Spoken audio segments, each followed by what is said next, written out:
बहिणीचा भाऊ आमच्या बाबासाहेबांना आम्हाला कधीचेच हक्क दिलेले आहेत. जी बाळातील बाई होती तिला सुट्टी दिलेली आहे. सगळे कायदे आमच्या बाबासाहेबांना कोण होता मुख्यमंत्री आमच्या मतावर आधारबद्दल आमच्या बाबासाहेबांना आम्हाला जन्मभर पुरायसारखं दिलेलं आहे.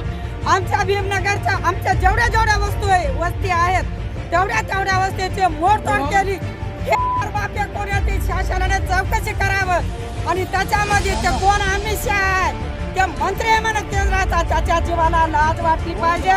आज ते केंद्र मंत्री कशामुळे झाला? डॉक्टर बाबासाहेब आंबेडकरांच्या राज्यघटनेमुळे झाला.